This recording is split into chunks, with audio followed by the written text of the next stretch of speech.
Hello and welcome to our series of Lent Readings for 2023, considering people who encountered Jesus. Today it's day 7, and the last few days we've been looking at people who were fishermen called by Jesus to be disciples. So far we've looked at Andrew and Simon Peter, and we're going to continue that today. This time it's James.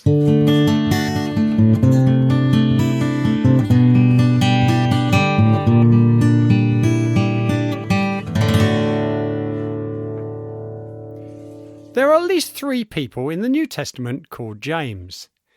There's James, the brother of Jesus, who would go on to lead the church in Jerusalem in the time of Paul's ministry, and is commonly thought to be the writer of the New Testament letter of James.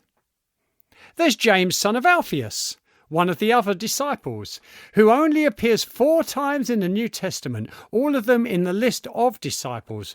Consequently, knowing so little about him, he is sometimes referred to as James the Less. And then there's James, the other disciple, the brother of John, the son of Zebedee. James and John are always listed in that order, suggesting that James was the older of the 2. They also were fishermen like Andrew and Simon, and they were called to follow Jesus beside Lake Galilee around that time. Matthew 4:21 and 22 says, "Going on from there, Jesus saw 2 other brothers, James, son of Zebedee, and his brother John. They were in a boat with their father Zebedee preparing their nets. Jesus called them, and immediately they left the boat and their father and followed him." James, along with his brother John and Simon Peter, formed the inner 3 disciples, which we referred to yesterday when talking about Simon Peter. In Mark 3:17, it tells us that Jesus called James and John sons of thunder, suggesting, I guess, they were a bit loud, maybe argumentative and forthright. You can imagine how that went with Peter, who was himself not shy when it came to putting himself forwards. I think we get a sense of what James and John might have been like in Luke 9 in relation to a Samaritan village who had rejected Jesus. It says from Luke 9:51, "As the time approached for him to be taken up into heaven, Jesus resolutely set out for Jerusalem, and he sent messengers on ahead who went into a Samaritan village to get things ready for him. But the people there did not welcome him because he was heading for Jerusalem. When the disciples, James and John, saw this, they asked, 'Lord, do you want us to call down fire from heaven to destroy them?' But Jesus turned and rebuked them." Following the ascension, James had the shortest ministry of any of the disciples.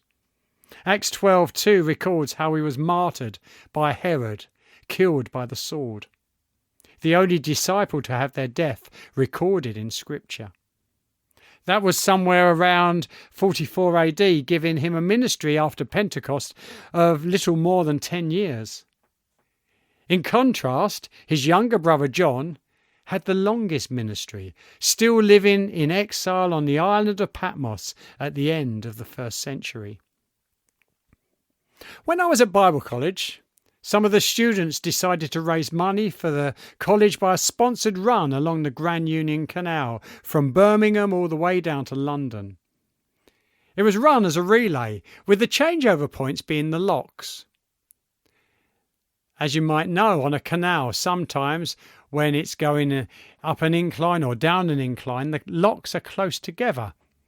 Maybe you can see the next lock from the one that you're at.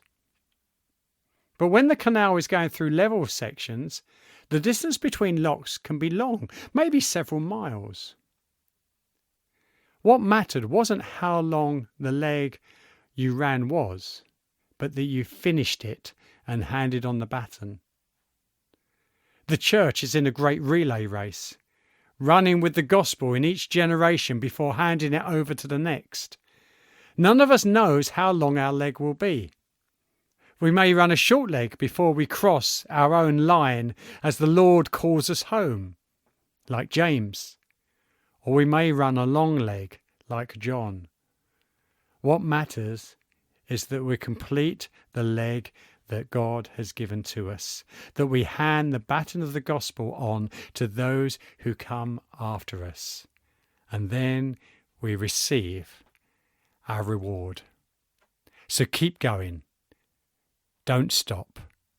Run the race marked out for you by the Lord until we cross that line and see him face to face, and the next generation take up the gospel until he comes again.